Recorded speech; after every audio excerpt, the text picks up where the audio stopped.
Our guest today is the brains behind West Coast's favorite, Square Pie Guys, and the driving force behind the internet's favorite, At Pizza. Marc Schechter is here, and I can't wait to get into his story. Marc, thanks for joining.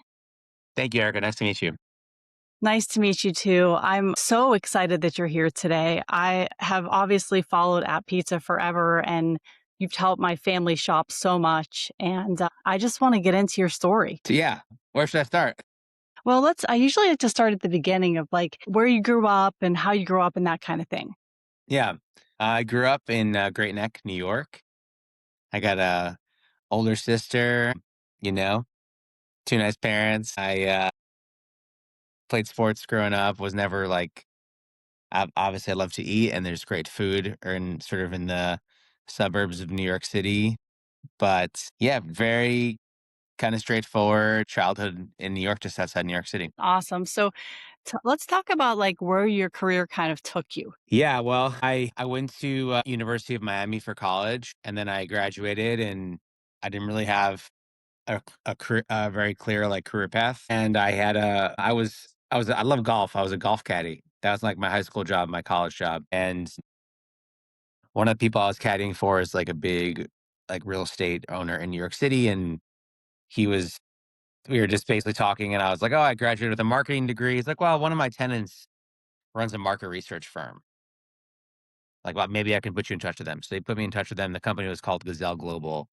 And I ended up becoming like this, basically like the admin assistant to the CEO, who was this older woman who kind of became like I may, she might be annoyed to hear that I called her an older woman because I was just so young at the time. But she did sort of become like my de facto kind of like third grandma at the time. Was very kind, took me under her wing, like showed me a lot of what it meant to like how to work and what the expectations were. And basically, they started to do like these focus groups, and they built this focus group room. So I asked her if I could start selling jobs there, and she said, "Yeah, you can be our salesperson for that." So that's when I learned sales, basically. So I started doing. I was the assistant. I was doing sales, and at some point, I was like, "Hey, like, do I get a commission for these sales?" And I think because I was so early on, it was like a year and a half into it, and maybe she was more old school. She was like, "No, you haven't like earned that yet," and that always Wow. kind of bothered me. And this was around like 2011, 2012 or so. And New York City, I was living in Astoria, Queens, and I was working in New York at the time. And basically, New York started this thing where they were trying to attract tech companies. So all these tech companies started opening in New York, and they all needed salespeople. So I went and got a sales job at a tech company. And that's kind of where my career took off a bit. And then I left that first company. That was my first shot, and then started doing software sales, just like making 100 phone calls a day, like dialing for dollars, which was hard, but it was a really good lesson in like, dealing with rejection and being resilient and just kind of like, you know, you get one no and you have to just kind of move on. And it was a bit of like a unintentional training for entrepreneurship because that's sort of what it is like. Like, you have to figure things out all the time when you're running the company and you're building a vision, and there's a lot of doors that close in front of your face, and you just kind of have to like step to the side and find the next door. And that was kind of a lot of what sales was. But to fast forward that all a little bit, I did it for a bunch of years. I met a girl, we moved in together. She got a job in the West Coast. I followed her out there. We got engaged. I moved to Nice. California for a sales job. She got into grad school in California. And then around this time, a guy that I grew up with back in New York, he'd been living out here in San Francisco for a bunch of years, and he was a super talented and pretty accomplished chef. And he was working at a fine dining restaurant and then a big restaurant consulting company out here. And so when I moved here, we were always close throughout the years. But when I moved here, he kind of unintentionally ushered me into pizza because he and his now wife were moving apartments. I was helping them move, and I was unpacking all their cookbooks, and I picked up this pizza cookbook, and I always I always loved pizza. That was just like always part of my shtick. Like when I went to college, I tried Yeah. to find the best pizza place. When I moved out with my ex to Seattle for the first time, I would always go on the pizza crawl. Like before it was a cool thing to be like a pizza reviewer or a pizza, like that was like always my mission. So then I got this cookbook and I was like, oh, maybe I can make pizza at home. And my friend Jeff was like, you know what? Take the cookbook, take my pizza peel, take my pizza stone. Cause, you know, he's like this cook. He's this like chef who's working in these restaurants. And he's like, you can't make good pizza. You can't make restaurant quality pizza at home. So, like, you know, go knock yourself out and have a good time, but you're not gonna you're this will just be a little fun thing. But he didn't really know that he kind of like unlocked something within me. And I started making pizza all the time, got super deep on Instagram. And that's kind of like that's this origin of the pizza story for me is that I got that cookbook from him. My ex was in business school at the time, so I would be making pizza parties for all of her friends and classmates, and we'd have them over at our house, and I just fell in love with it. This was like 2016. That's incredible. So you start making your own pizza, and then did you sort of decide like, okay, I'm gonna open an account and start sharing what I'm doing, or how did App Pizza start? So I didn't start at pizza. I just run at pizza. At Okay. pizza is owned by like a larger media company based out of New York. But I happen to know somebody who was very close to the owners of that brand. And once I started opening Square Pie Guys as a pop up, they reposted on that pizza. And I kept bugging them in the DMs, being like, how'd you find me? How do you know me? And it turns out that at the time it was my friend Jason who was running it. Wow. So that's kind of like I was like, holy crap, like this is amazing. I got, you know, probably the same way your dad feels. I was like, wow, this is insane. Like, what this huge account is reposting our pizza. Like, how cool is that? Yeah. So then in 2022, I kept bothering him. Like, you need a pizza person to run that pizza. Like, we have to tell the stories and like try to highlight real pizzerias around the country. And Yeah. then eventually they gave me a shot, and I've been running it ever since. No, but that's so cool. So you've been running it for how long now? It's gonna be like 4 years this Oh, summer. that's incredible. That's Yeah, so, what's so wild. I cool. can't believe that actually. Yeah. Yeah, no, absolutely. I mean, I think for anyone when At Pizza collaborates with you, it's life-changing, and it's so, so cool. I know for us, it was like a huge celebration of like, "I can't believe this is happening," because my Wow. family, like, we're a family-owned business. My grandfather opened it in 1960, was a coal miner, like, it's in a little town, so that's a huge thing. Yeah, that's incredible. I love to hear that. I mean, that was always my goal. It's kind of I think over the years it's been a little challenging, I'll say, because I when I first started running it, I was traveling around and making this really cool content. It just wasn't hitting. And because, you know, there's definitely part of what I need to do is make sure I have a certain number of views and certain amount of growth. So then it became a little bit, you know, more predictable, if you will, to go and post some content where it's just like a pizza like drenched in ranch or like somebody not on purpose, but probably on purpose, like, totally messing up how they cut the pizza, like, things that are, like, a little bit more, like, make people comment. So, that's kind of been where I'm at ever since, where it's a little mixture of both, but I'm hoping to get it back towards more of the pure, like, goals of the original version of this for me. Yeah. No, But I'm that glad sounds like a you real. know, it's always nice to hear that Yeah. we can help anybody. I mean, has it brought you guys business? I think to a degree, like, we went viral on TikTok right around the same time. Yeah, And I think the combination of, like, that plus the TikTok videos, like, yeah, my dad will go in, like, they're open Thursday, Friday, Saturday, Sunday, so he always calls me in the car on the way home, and he'll tell me, like, "Oh, this person saw it on Instagram, this person came from TikTok." So he gets excited about that, so yeah. absolutely. That's amazing. That's so amazing. Yeah. Yeah, no, it's been a really big thing. So, tell me how you started Square Pie Guys. Uh, well, it's kinda funny, my friend Jeff, who I mentioned so Mhm. I started my Instagram handle, which I'm not the biggest stoner anymore, but I was kind of a big stoner at the time, you know, West us adopted West Coast guy, originally East Coast guy, but I think we've all that's been there. yeah, that's what happens sometimes, and, Yeah. my Instagram handle was pizzaman420, so I started posting all my pizzas on my pizza journey, and my friend Jeff, his wife Lauren, for some reason, she's also from New York, and whenever I would post, like, a Sicilian or a square, she would, like, give me a lot of shit in the comments. I couldn't tell you why. So just as a response to her, I was like, fine, I'll make a handle for this. I made a handle called Square Pie Guy. And that's where I posted all my squares. And I was like, there you go, Lauren. Are you happy now? Like you can't give me a hard time. This one's only for square pizza. But then like through conversations with Jeff and you know, some other folks just kind of became apparent. And at the time as well, like this was about a year into so like this is like a year after I got the cookbook from Jeff and started doing these pizza parties. Yeah. My the tech company that I moved out here for, it was kind of funny. Have you ever seen the show Silicon Valley from on HBO? Oh, yeah, I've heard of it. Basically, that's like it's a Mike Judge show, which he did like, Beavis and Butthead and Idiocracy and all these like pretty funny sort of comment, like they're all commentaries about America at the times, but it's pretty accurate. And basically, I work for the startup and the founders, one of them I'm still really good friends with, one of them I'm not, but the founders had this like huge spat over the direction of the company, and I was collateral damage. So like they folded the company, and it Jeez. just kind of like it was just kind of like really surreal because it wasn't exactly following the plot of Silicon Valley, but there's a lot of common themes. You're like, holy shit, this is like a joke on TV, but it's happening to us in real life. So that happened. Then I got another job, and I was sort of just like, man, like, I don't know if I can keep doing this. And I had done this pizza party for all of our friends on 420.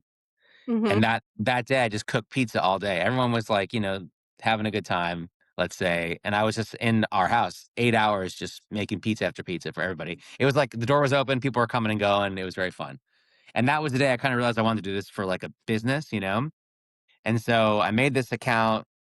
I asked Jeff, like, "Hey, let's open a restaurant." He's like, "No, you're an idiot. You have no idea what you're doing. Like, I've been doing this for 10 years now. Like, there's no way you can just start." He wasn't that mean. That's maybe a little bit of an exaggeration, but he certainly gave me the correct disclaimers. And all these other things were happening in my career, and I decided that I would. Oh, he said to me, he said, "Why don't you go see if you can work in a restaurant?" So then, labor is a hard thing, and restaurant operators need willing people. And I went to a lot of restaurants, like arms wide open, give me a shot. Yeah. And now with all my experience, and I can hindsight, I still, I mean, I'm kind of shocked anyone gave me a shot, to be honest with you, but because I there's we get some emails sometimes like, I love pizza, can I start? And it's like, that's a huge liability. Like, I don't wanna manage that, So I'm very grateful to the folks who gave us a chance or gave me a Yeah. chance, but this one restaurant gave me a chance called Pizza Hacker. They're in the Mission District in San Francisco, and I worked there for a bit, and then I ran their offshoot pop-up at a wine bar, which eventually became the Square Pie Guys pop-up. Mhm. And then I also worked at a place called Pizzeria Delfina. Once I got one thing on the resume, it was a lot easier to get other jobs, but I still had my day job. I was Yeah. doing these pizza parties, and I was working nights and weekends in these pizza restaurants. So like that's kind of how I got into this, and it became much more realistic that we could start a business. And then I started my own pop-up. I took over the wine bar pop-up from Pizza Hacker. Mhm. And then when that happened, I was doing like New York rounds and slices and 14-inch like thin crust, kind of more New York than Neapolitan, but somewhere on the spectrum of Neapolitan, New York hybrid. Yeah. And I was always playing with the squares and always posting the square pie, guy, singular. Mhm. And then basically one night, this at the wine bar, this couple came in. They're like, "Hey, we booked our wedding here. The owner told us to meet with you." And the owner didn't give me any heads up. I like that guy. His name is Mike, but he was just not the best communicator. Didn't give me no heads up this was happening. And he's like, he told us to come here and taste your food. And I was like, well, I have no idea. Like, I didn't know about this. All I have left are these 3 Detroit pans that I was just gonna like make for myself to play with to test some dough recipe. And they're like, "Okay, well, I don't care. We'll try those." I was like, "All right, fine." So I served them those, and they loved it. And they're like, "We want this at our wedding." I Wow. said, "Okay, wow. Well, how many people?" They're like, "55 people." I said, "Well, one of these pans maybe feeds 2. I have 3 of them. They cost like $20 a pop, $25 a pop."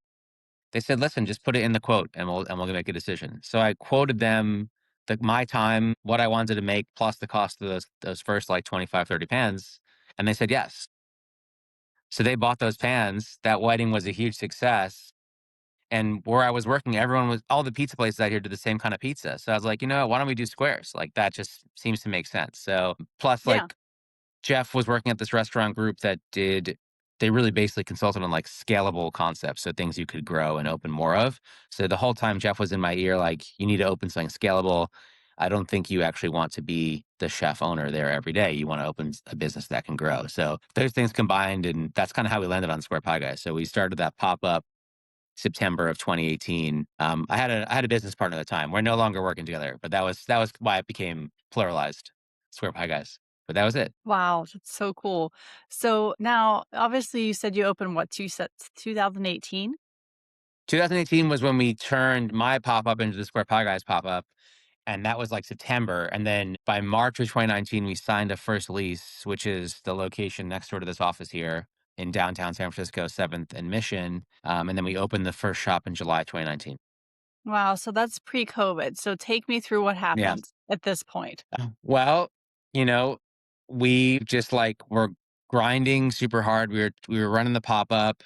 We were trying to find a lease. We were trying Yeah. to find investors. We definitely had some folks that were customers of the pop up, some friends of mine, former coworkers of mine that were like interested in giving us money. But and we had been earning some money from the pop up. But what was interesting was is nobody wanted to sign over a check until we had a lease. And we couldn't really get a lease till we had some checks. So it was a chicken and an egg kind of problem. But we took everything that we had earned and saved up from the pop up, and my roommate at the time, his name's Varun. Thank you, Varun. He was the first person to say, you know what, I'll give you the first check. So he gave us the first check, Well, and that money allowed us to sign the first lease. And once we signed the lease, then all the other checks came in. It was a second generation restaurant, so it was already, the hood was existing, everything was in place. We took out a loan for the first oven, and we got it up and running. It was a sprint. It was like March, we got the keys, and July we opened. I mean, we're thankful it was the place had good bones, yeah. but it was a little risky because it was outside the neighborhood where our pop up was, different part of town. But we always had there was the good news was this part of town there really wasn't anything around here that was competitive, Mhm. and there was a lot of like office workers, and so we opened in July, and we were just busy like every night right away, and then we added Caviar, not DoorDash at the time. We added that app for delivery in August. Yeah. And then it's really started to blow up from there. And we had a lot of we were lucky. We had gotten some coverage in the press as a pop-up and had built a really good amount of momentum. So the timing of it from pop-up to like momentum arcing to opening the brick and mortar, it was really, really well timed. That's incredible. So now you're going on like what, 6, 7 years? Yeah, this next month will be our 7th anniversary. Very cool. And do you feel like has it been just going upward, upward, upward since you opened the door? Did you have some lull during COVID? No lull during COVID because we one thing that we kind of didn't anticipate, which was frankly just good luck really, was the specific location, our first location, it is like 2 blocks away from a main highway. So what that meant was, especially as like all the delivery apps saw huge growth during COVID, we were already on them. We already had online ordering and like Yeah. delivery as part of our plan for the business. And that was just good luck. Like that this location, the apps can route their drivers, like, down our street, make one turn, and they can literally deliver anywhere within San Francisco. So we were like we picked a good spot for the routing algorithms of these apps, and it just made us really accessible, and we only closed, like, once or twice during COVID due to some exposures within the staff, but other than that, we stayed open. Our delivery and takeout business, like, exploded. Um, which was amazing, right? Like everyone, I know that so many businesses, of course, really struggled during COVID. We had the opposite effect. Wow. But what's interesting is, especially because it's not like we had been around for 20 years and had to figure it out, right? We were brand new. We were like 8 months old, and I think it's what's become interesting is that take 2019 when we started to, let's say, the beginning or middle of 2023 when we can all kind of agree like the COVID era sort of somewhat ends, if you will. Yeah. We basically got very comfortable with a model that was super out the door heavy. And now over the past 2.5 years, we're kind of having to rebuild the business a little bit because as much as people are still doing delivery, now they want really good experiences and really good dine in. And Yeah. people don't think of us as the place to go eat pizza. They think of us as a place to get pizza delivered, which is fantastic. But some of the leases that we've signed, some of the locations we have, they have nice dining rooms. They have different setups that are more akin to like a come experience, come eat at the restaurant, even though they can also still do the delivery. So I'm still working on kind of a bit of like a messaging and brand reset to Yeah. try to get people to come back into the restaurant because that is where I feel like we kind of pigeonholed ourselves a bit. Yeah, no, I understand that. My family's business was a long time. I mean, it was an Italian market, and then they just sold pizza sort of on the side. So they Right. had to also go through that iteration of building a dining room and really becoming a restaurant because all they had was pizza when they first started. There was nothing else on the menu besides a plain and pepperoni pizza. So it was like going to Italy, expanding the menu, building the dining room, all that kind of stuff. Yeah. Yeah. It's a big challenge. Yeah. Yeah. No, I hear you. It really is. So tell me, what is your favorite part about making pizza? I love just creating something with like that I start from the very beginning. The dough is alive. You make that, it grows, and then you put something together with your technique and your skill and your hands, and you just feed somebody and it makes them happy. Like it's kind of like it's like a perfect loop, you know? Yeah. And No, there's that can be something any food special. really. That can be any food really, but there's something about, I mean, we make square pizza, but don't tell anybody except for everybody listening to this, but I personally prefer making, New Yorks and rounds. Like that's more enjoyable to me. I love the when you really nail a square and get the bake perfect, and that's super satisfying too, but there's just something really rewarding about getting the dough, like timing everything right, getting the final proof correct, stretching it perfectly, baking it perfectly. That like all of that technique is really satisfying and rewarding. And then you give it to somebody and then they're super pleased. And that to me, I mean, I think when I go back through all this in this story, you know, the girl I moved out here with, we got engaged and there's a really bad breakup. And so in the fallout of that breakup is kind of when all of this got accelerated. And I Wow. think making pizza just getting that external validation, I really needed it in that moment because I was like felt so rejected by this thing that happened in my life. Yeah. So that's what kind of filled me back up was feeding people and then telling them basically saying like, "Hey man, you're good. We like you. We like what you make. We like you. You're good." That Yeah. happened. Yeah. No, there's definitely something special about pizza, and everyone I talk to almost has a different story, but pizza has saved them in some way, and Yeah. even in my case, it's the same situation. I mean, pizza even saved my father when he had heart surgery, and he went back into the business to help. It's something that I think people share and creates not only the food, but there's a bunch of, love and nostalgia with it. Yeah. 100%. Yeah. So, tell me what the future holds for Square Pie Guys. Great question. I mean, it's what I'm trying to really work on every day. I'm looking at one more location up across the Golden Gate Bridge in a city called Mill Valley in Marin County. Yeah. I want to get that one open. We're kind of at the finish line of the lease, and then I'm just trying to really build a great company. I think last year we opened 3 stores, which was I always wanted to grow more than the three that we had established from 2019 to 2022. Yeah. I didn't think they were all going to open at the same time. And because of construction schedules and timing, they all opened within like 2 months of each other. And that has just really like kicked our butts. So trying to just pull out of that and get everybody walking in the same direction. But yeah, high level in the next couple of years, get these stores open, really stabilize the business a bit. And I've been having a lot of conversations with folks about potentially franchising and Yeah. seeing if we can franchise this concept. Yeah, it's an absolutely incredible concept, and especially for, California West Coast, there really isn't a lot of that out there.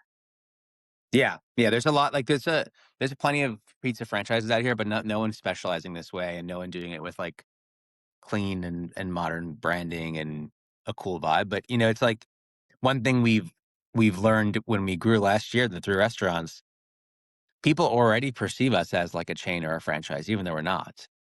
So like finding so much of the work on the marketing side is like storytelling and like relating to your guests. So finding the way to like keep keep some of that because that's like the magic, the special sauce of what we have as a brand right now, that we're independent and that it's me and a small team that like puts this all together. And I think that's pretty special. And once people realize that, they're so much more supportive. They order from us directly. They come in. So how do we how do we do that at scale without going like fully corporate and kind of ruining it? Yeah, no, absolutely. That's what I love about you guys because you are like a hybrid on social media and with the marketing, it's like you guys are a big giant, but you're a locally owned Yeah. company, which is incredible. Yeah, yeah, yeah. I'm always shocked when that happened, like, when you hear that, and that was again, it was really big. It was, like, so weird last year. When we opened these 3 restaurants, I saw so many people on Instagram like, "Yeah, these guys are corporate, they're private equity, they're French." I'm like, "Where did you hear that?"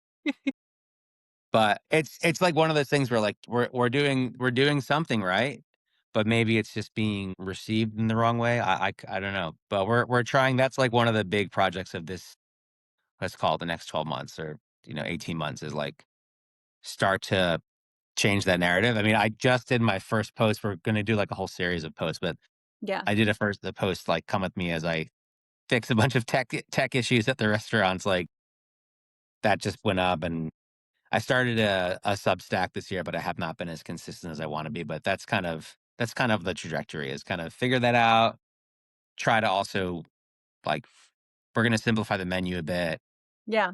and, just stay on top of some of the consumer trends with food. As much as it's, like, maybe a little tough to say out loud, we're gonna come up with, like a meat-based protein crust and see how that does because that's, like, so hot these days in the market. Yeah, it really So is. just trying to keep things relevant, like, and and and satisfy, whatever the customer is looking for these days. Yeah, absolutely. I mean, there's definitely a certain balance, I think, between the food and the place and the storytelling element of all of it. Yeah. Yeah, 100%.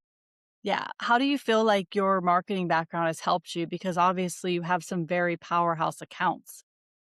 Yeah. I think more than anything, it's more sales background, and I didn't really mention this too much, but I used to do in New York, I used to do stand-up comedy, which is another piece that it's less that I'm, like, so hilariously funny or, like, that I'm a really great writer. It's just more that, like, comedy taught me how to put myself out there and not be afraid of doing that. Even though, like, deep down within, there's still a good bit of feeling like I don't belong. Like I'm not my friend Jeff. This wasn't my career. I didn't go to school for this, So like there's a little bit of that. But when I went to school for marketing, I really was probably not paying attention in school too much, to be honest with you. Yeah, same. But but I think it's just more of like kind of having a sense of like just being an aware consumer and a consumer who's like always learning from what he's consuming. That's kind of more of it. Like I see what's happening on social. I see what's kind of happening in the market and I can kind of quickly apply it to us. And I'm not it can be good and bad. Like, I really respect there's a lot of brands out there that are like, "This is how we've always done it. We're not gonna break it." It's very, genuine and organic when brands are like that, when they're like, "Hey, this is how we do it." That's not necessarily us. Like, we're always down to, like, try and see what is gonna fit for the moment, uh, and sometimes it works, sometimes it doesn't, but I think comedy and sales, those things have, like, allowed me to be like, "Hey, you know what? Let's go try. Let's go try. Let's go try. Let's see what happens until it sticks." Like, well, I'm cool with failure till it sticks, and I think that gives us some kind of edge in our marketing because 'cause we're not stuck in one lane for too long. Yeah. No, that makes total sense. Well, I want you guys to go and follow them. It's at Square Pie Guys. Obviously, probably already follow at Pizza, but if you don't, go follow at Pizza. Mark, thank you so much for your time. I really love speaking with you, and I felt like we covered a lot of good things today. Yeah, thank you for having me. Awesome.